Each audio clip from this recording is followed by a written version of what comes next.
Hello my dear students, कैसे हैं आप सभी। मुझे पूरी उम्मीद है कि आप बहुत बढ़िया होंगे और पढ़ाई भी बेहतरीन तरीके से कर रहे होंगे। मैं भगवान जी कुर्मी आप सभी का स्वागत करता हूं महावीर क्लासेस के इस खूबसूरत से प्लेटफॉर्म पे।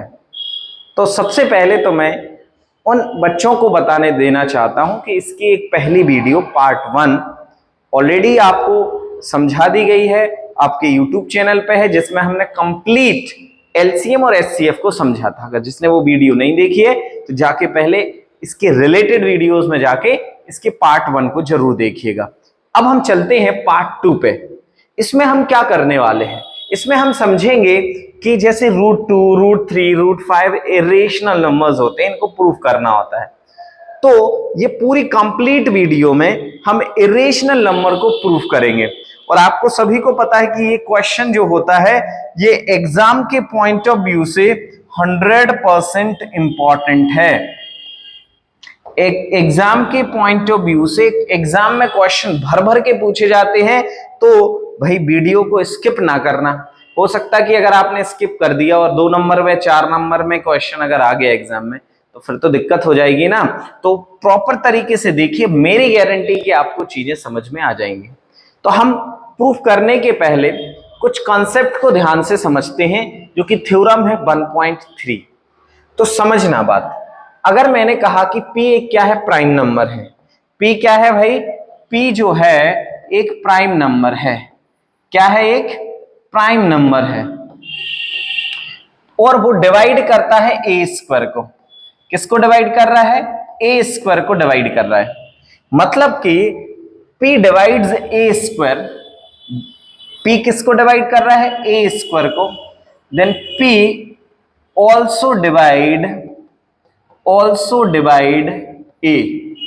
अगर P ए स्क्वायर को डिवाइड कर रहा है तो P जो होगा वो ए को भी डिवाइड करेगा।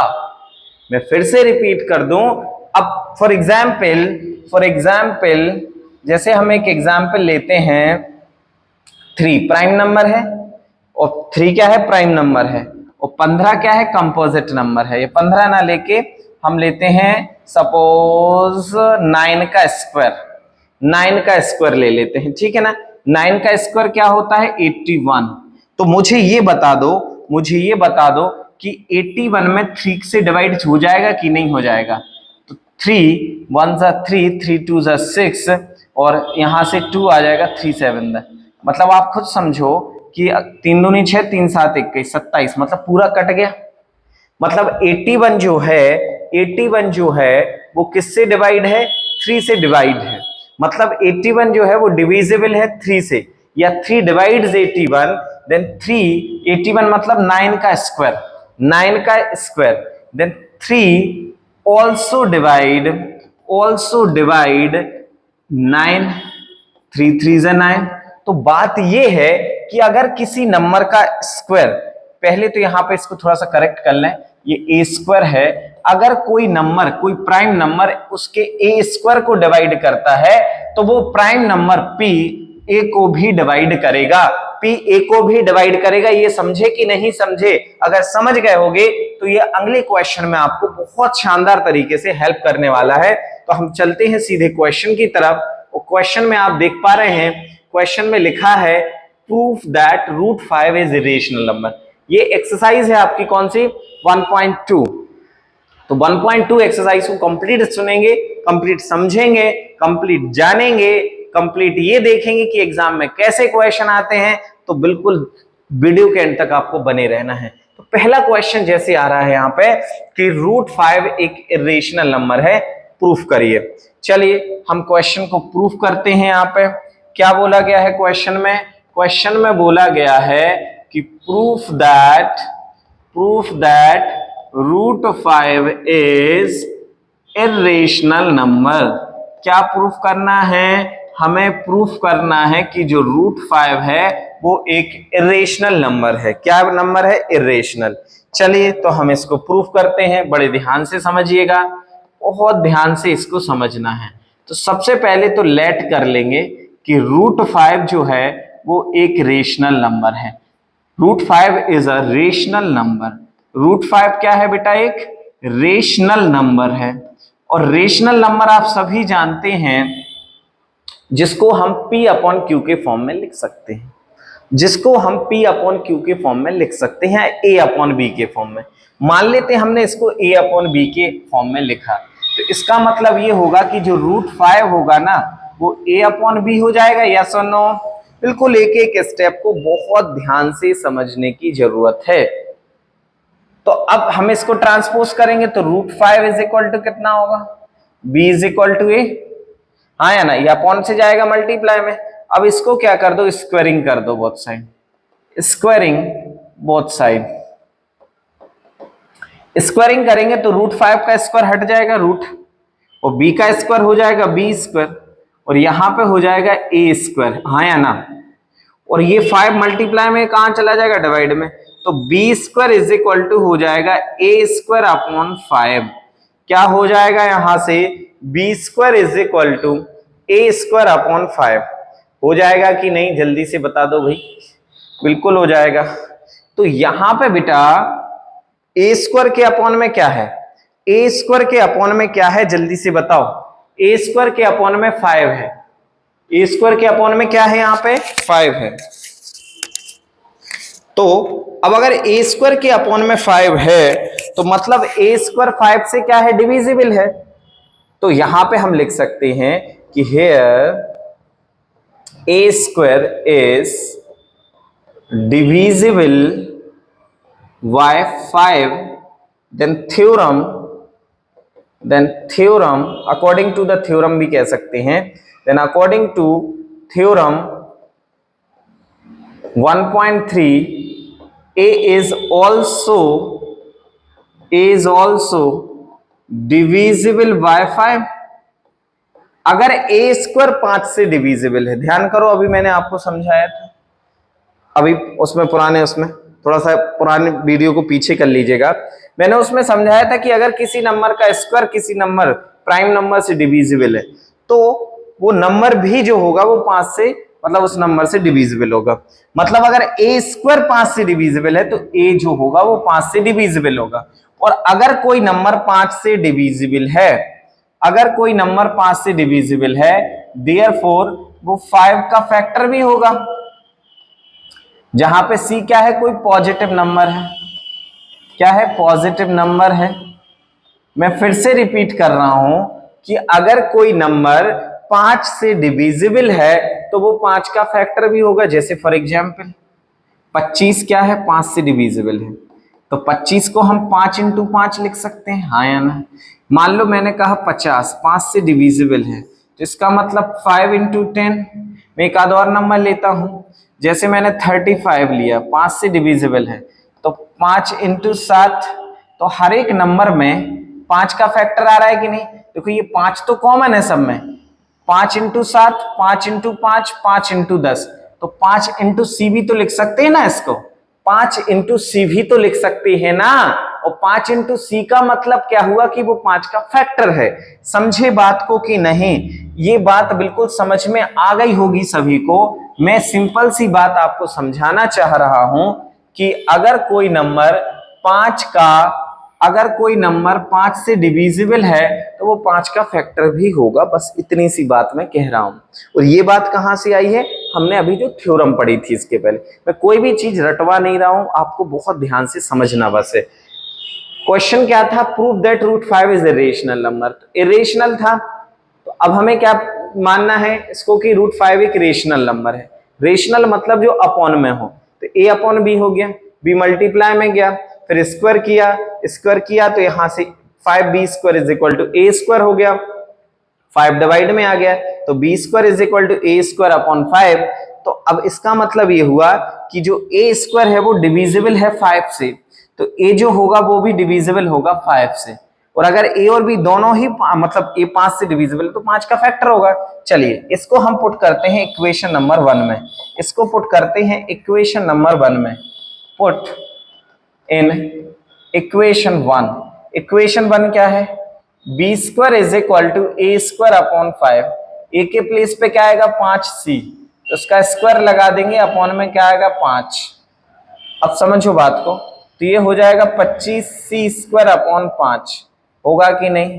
ये 5 से कट जाएगा, तो ये 5 के अपॉन में आएगा, B square upon 5 is equal to C square. हाँ या ना? अब इसमें एक चीज आपको समझ में आ रही है, वो ये समझ में आ रहा होगा कि बी स्क्वायर के अपॉन में क्या है, बी स्क्वायर के अपॉन में 5 है। किसके अपॉन में 5 है? बी स्क्वायर के अपॉन में। मतलब यहां पे कौन डिविजिबल है 5 से? B square. तो यहां पे हम लिख सकते हैं कि here B square is divisible by 5, then B is also divisible by 5।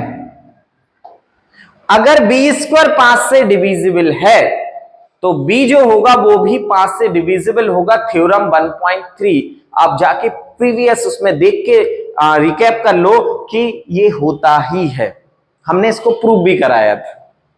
ठीक है बात। अब बात यहां से इसकी थ्योरी की आ जाती है, जो आपको मेन यहां पे याद रखनी है। यहां पे देखो ए भी 5 से डिविजिबल है, बी भी 5 से डिविजिबल है। यहां पे A and B both divisible by 5, both divisible by 5, then A and B have 5 as a common factor, 5 as a common factor। 5 के पास क्या होगा? एक कॉमन फैक्टर होगा। बट यहां पे आप देख रहे हैं कि 1 के अलावा कोई फैक्टर है ही नहीं है, 1 के अलावा कोई फैक्टर यहां पे है ही नहीं। But other than one no common factor in A and B, and this is because of wrong assumption. हमने क्या किया है? रॉन्ग अज्यूम कर लिया है, रॉन्ग एजम्पशन। क्या किया है हमने? रॉन्ग अजम्पशन कर लिया, रॉन्ग एज्यूम कर लिया है। Due to the wrong assumption, and this is the contradiction, and this is a contradiction, therefore root 5 is not a rational। और जब कोई नंबर रेशनल नहीं होता है, जब कोई नंबर रेशनल नहीं होता है तो वो कौन सा नंबर माना जाता है? वो माना जाता है इर्रेशनल नंबर। तो देयरफॉर जो रूट 5 होगा, therefore root 5 is an irrational number। क्या हो जाएगा? एक irrational नंबर हो जाएगा। यही हमें क्या करना था? प्रूफ करना था। बात समझे कि नहीं? इतनी बात आपको समझ में आई कि नहीं आई? भाई इतनी सिंपल सी बात मैं आपको समझाना चाह रहा हूं कि आपको प्रूफ करना था कि रूट 5 एक इर्रेशनल नंबर है। तो हमने क्या किया? इसके लिए रूट 5 को रेशनल मान लिया। रेशनल माना ए अपॉन बी आया, मल्टीप्लाई किया, स्क्वायर किया, ए स्क्वायर के अपॉन में 5, ए स्क्वायर के अपॉन में 5 मतलब ए स्क्वायर 5 से डिविजिबल, तो ए भी 5 से डिविजिबल होगा। थ्योरम 1.3 में हमने डिस्कस किया था। और अगर ए 5 से डिविजिबल है तो वो 5 का फैक्टर भी होगा, जहां सी कोई प्राइम फैक्टर, प्राइम नंबर या पॉजिटिव नंबर आ जाएगा। अब वही हम अगर बात करें तो इस ए की वैल्यू को इस इक्वेशन के अंदर वैल्यू पुट कर देंगे, ए की जगह 5c आ जाएगा, 5c का square upon 5, 25c square upon 5, 5 का मल्टीप्लाई कर देंगे 5c स्क्वायर, और डिवाइड में हो जाएगा b स्क्वायर अपॉन 5। तो c स्क्वायर की वैल्यू b स्क्वायर अपॉन 5। ठीक है। और अब a और b दोनों ही 5 से डिविजिबल हैं, तो क्या होगा? दोनों ही अगर 5 से डिविजिबल हैं तो इसका मतलब 5 कॉमन फैक्टर होना चाहिए। लेकिन ए और बी में तो कोई कॉमन फैक्टर है ही नहीं है ना, ए और बी में तो कोई कॉमन फैक्टर है ही नहीं है ना। और अगर कॉमन फैक्टर नहीं है मतलब वहां पे हमने जो अज्यूम किया है वो गलत अज्यूम किया है, और गलत अज्यूम किया है इस वजह से कॉन्ट्राडिक्शन क्रिएट हो रहा है। और उस कॉन्ट्राडिक्शन की वजह से यहां पे ध्यान रखना, एक कॉन्ट्राडिक्शन हो रहा है, और इस कॉन्ट्राडिक्शन की वजह से जो रूट 5 होगा वो रेशनल नंबर नहीं होगा, नॉट अ रेशनल नंबर। और रेशनल नहीं होगा तो हो जाएगा इर्रेशनल नंबर। बात समझ में आ गई होगी। तो अब इसका स्क्रीनशॉट तो आप ले ही लें, खैर, है ना, और फिर हमें आप समझाएं कि √2 कैसा नंबर होगा। जल्दी से बताओ, √2 नंबर को प्रूफ करना है। अगला क्वेश्चन है, proof that √2 is irrational number. पूरी एक्सरसाइज करेंगे, डोंट वरी, पूरी एक्सरसाइज समझेंगे, आप बिल्कुल निश्चिंत रहें इस बात को। लेकिन जल्दी से ये कमेंट करो कितने लोग इस क्वेश्चन को सॉल्व कर लेंगे। √2 इज इर्रेशनल नंबर, फिर हम इसको भी यहां पे समझाएंगे आपको, बिल्कुल समझाने वाले, भागम भाग का काम नहीं है, बड़े आराम से बड़े सिस्टमैटिक तरीके से चीजों को हम समझने वाले हैं। क्वेश्चन क्या कह रहा है, प्रूफ करो कि जो √2 है वो एक इर्रेशनल नंबर है। तो हमेशा की तरह हम लेट करेंगे कि लेट √2 इज रेशनल नंबर। √2 क्या है भाई, एक रेशनल नंबर है, और रेशनल नंबर है मतलब क्या हो जाएगा, √2 is equal to A upon B हो जाएगा, ये मल्टीप्लाई में जाएगा, तो b√2 is equal to A. Squaring कर देंगे, स्क्वायरिंग करेंगे बोथ साइड, तो बोथ साइड अगर स्क्वायर करते हैं तो b का स्क्वायर b हो जाएगा, b स्क्वायर हो जाएगा, √2 का होगा 2 इज इक्वल टू ए, तो b square is equal to A square upon 2। b square is equal to क्या हो गया, ए स्क्वायर अपॉन 2 हो गया। अब अगर ए स्क्वायर अपॉन 2 हो गया मतलब ए स्क्वायर के अपॉन में यहां पे क्या आ रहा है, ए स्क्वायर के अपॉन में क्या आ रहा है 2। तो अभी वही थ्योरम पढ़ी थी ना, ध्यान करो कि a square is divisible by 2, then a is also divisible by 2। अगर ए स्क्वायर 2 से डिविजिबल है तो ए भी 2 से डिविजिबल होगा। इस बात को एग्री किया आपने, किया कि नहीं किया, बिल्कुल करना होगा। अगर ए स्क्वायर डिविजिबल है 2 से तो ए भी जो होगा वो 2 से डिविजिबल होगा, बिल्कुल होगा। अब बात आगे की आती है कि अगर ए 2 से डिविजिबल है तो वो 2 का फैक्टर भी होगा, ए 2 का फैक्टर भी होगा। भाई 2 का अगर फैक्टर भी है तो a is equal to 2 into c हो जाएगा, जहां पे c क्या होगा, जहां पे c any common factor, any positive number भी कह सकते हैं, पॉजिटिव नंबर। अब इसको पुट किया जाएगा इन इक्वेशन 1।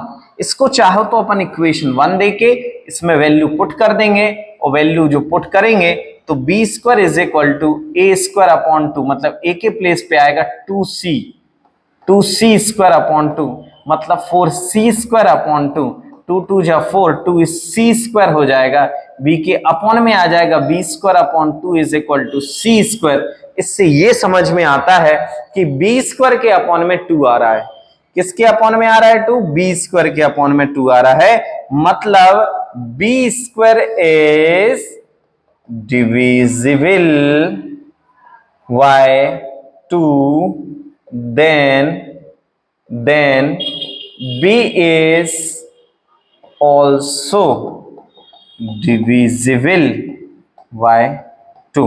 अगर b स्क्वायर 2 से डिविजिबल है तो b भी 2 से डिविजिबल होगा, समझे या नहीं, बिल्कुल समझ गए होंगे।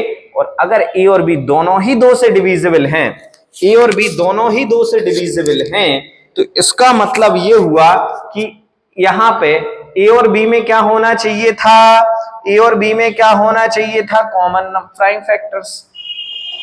If A and B both divisible by 2, then A and B both have 2 as a common prime factor, as a common prime factor, but other than one के अलावा कोई कॉमन फैक्टर है क्या? मतलब ए और बी क्या हो गए? को प्राइम्स हो गए। Other than 1 no common factor will be there, no common factor is there, therefore a, मतलब जो हमने एज्यूम किया है, the assumption is this is because of wrong assumption, this contradiction, मतलब जो कॉन्ट्राडिक्शन यहां पे हुआ है, this contradiction is due to wrong assumption. किसकी वजह से हुआ है? रॉन्ग अजम्पशन की वजह से हुआ है, due to wrong assumption, therefore root 2 is not a rational number. Root 2 जो है वो रेशनल नहीं है, और रेशनल नहीं है मतलब root 2 is irrational number. Root 2 क्या हो जाएगा? एक इर्रेशनल नंबर हो जाएगा। तो जल्दी से बता दो कितने लोगों को ये बात बिल्कुल समझ में आ चुकी है, कितने लोगों को ये बात बिल्कुल सही तरीके से समझ में आ गई है? जल्दी से यहां पे कमेंट करके कमेंट बॉक्स में बताएं आप। क्लियर है बात? अब हमें क्वेश्चन में यहां पे स्क्रीनशॉट ले लिया, इसका ले लिया होगा आई होप। अब क्वेश्चन है 3 + 2√5 is irrational, proof that 3 + 2√5 is irrational. देखो क्वेश्चन में कई बार लिखा रहता है इफ, मैं अगर सेकंड क्वेश्चन की बात करूं, तो इसमें कई बार लिखा रहेगा कि if √5 is irrational, √5 is irrational, then proof that 3 + 2√5 is also irrational, 3 + 2√5 is also irrational, ऐसा प्रूफ करने आ जाएगा। और अगर ऐसा प्रूफ करने आ गया तो कैसे होगा उसको हम समझने का प्रयास करते हैं। तो सबसे पहले लेट कर लिया जाएगा कि 3 + 2√5 इज रेशनल नंबर। 3√5 क्या है? एक रेशनल नंबर है।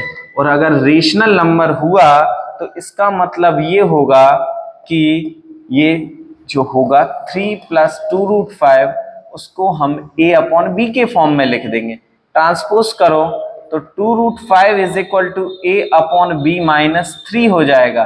इसको क्रॉस मल्टीप्लाई करेंगे तो 2√5 is equal to a - 3b/b, ये 2 अपॉन में चला जाएगा तो √5 इज इक्वल टू हो जाएगा a - 3b/2b, a - 3b/2b। और a - 3b/2b क्या है? a - 3b/2b इज रेशनल क्योंकि अपॉन में है, बट √5 इज इर्रेशनल। क्या हो जाएगा? √2 जो होगा वो इर्रेशनल नंबर है, √5 sorry. And this is because of, हम यहां पे कह सकते हैं कि rational is not equal to irrational, and this is because of wrong assumption, this is because of wrong assumption, गलत मानने की वजह से ऐसा हो रहा है।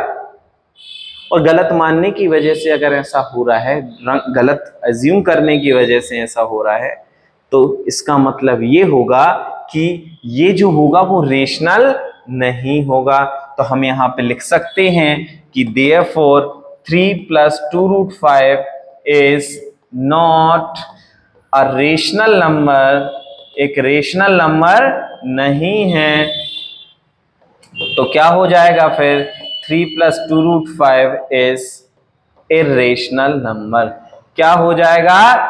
इर्रेशनल नंबर हो जाएगा। तो जल्दी से बताओ 1/√2, 7√5 और 6 + √2 कितने लोग कर लेंगे? जल्दी से कमेंट करो। मैं एक आध क्वेश्चन और बता दे रहा हूं, इसमें मैं एक आध क्वेश्चन और करवा दे रहा हूं। यहां तक कोई कंफ्यूजन है क्या किसी को? यहां तक कोई कंफ्यूजन हो तो जल्दी से बता दो। Is there any confusion? कौन सा बता दें? चलो दूसरा वाला करते हैं अपन, या पहला वाला कर लो, दोनों ही बातें सही हैं। बस आपको ये थ्योरी याद रखनी है भाई, इसकी थ्योरी याद रखनी है। जैसे 1/√2, सुनो यहाँ पे अगला क्वेश्चन क्या है आपका, 1/√2 क्या मानेंगे? रेशनल मानेंगे। लेट 1/√2 इज रेशनल, हमेशा यही तरीका होगा। इसको पलट दो, √2 इज इक्वल टू हो जाएगा b/a। ये कैसा नंबर है? रेशनल। ये कैसा नंबर है? रेशनल। और ये क्या है? हम प्रूफ कर चुके हैं, इर्रेशनल। और रेशनल के बराबर में कभी भी इर्रेशनल नहीं होता, और रेशनल के बराबर में इर्रेशनल नहीं होता मतलब क्या होगा? यहाँ पे गलत अजम्पशन हो जाएगा, गलत एज्यूम हो जाएगा। मतलब 1/√2 जो होगा वो रेशनल ना होके क्या होगा? इर्रेशनल हो जाएगा। क्या हो जाएगा? इर्रेशनल। तो वहीं आप 7√5 की बात करें, किसकी बात करें? 7√5 की बात करें। क्वेश्चन क्या है? 7√5 को रेशनल मानना है। क्या प्रूफ करना है? इर्रेशनल प्रूफ करो। Proof that 7√5 is irrational. तो हम लेट कर लेंगे कि 7√5 जो होगा वो a/b के इक्वल हो जाएगा। किसके इक्वल हो जाएगा? a/b के इक्वल हो जाएगा। और अगर a/b के इक्वल हुआ तो हम क्या करने वाले हैं? यहां से इसको अपॉन में ले लेंगे, तो √5 इज इक्वल टू क्या हो जाएगा? a/7b। √5 इज इक्वल टू क्या हो जाएगा? a/7b। तो ये क्या होगा भाई? रेशनल होगा। और ये क्या होगा? इर्रेशनल। ऐसा क्यों हुआ? क्योंकि हमने गलत एज्यूम कर लिया। और जब हमने गलत एज्यूम किया है तो मतलब रेशनल नहीं होगा, और रेशनल नहीं होगा मतलब क्या होगा? इर्रेशनल हो जाएगा। तो 7√5 is irrational number. 7√5 is irrational number. तो आई होप कि आप लोग ये वाला क्वेश्चन होमवर्क करने वाले हो और मुझे कमेंट करके बताओगे, और बढ़िया शानदार तरीके से इनको प्रैक्टिस कर लेना। इस तरीके से पहला चैप्टर एनसीईआरटी का हमने फिनिश किया है। अब हम करेंगे कुछ एक्स्ट्रा क्वेश्चन जो कि प्रीवियस ईयर में आए हुए क्वेश्चंस होंगे, और प्लस में अदर रेफरेंस बुक के आए हुए क्वेश्चंस होंगे। तो आई होप कि अगली वीडियो में आप जरूर मिलेंगे। तो इसकी पार्ट 3 की वीडियोस को हम पूरा डिस्कशन करेंगे। तब तक के लिए thank you, tata, bye bye.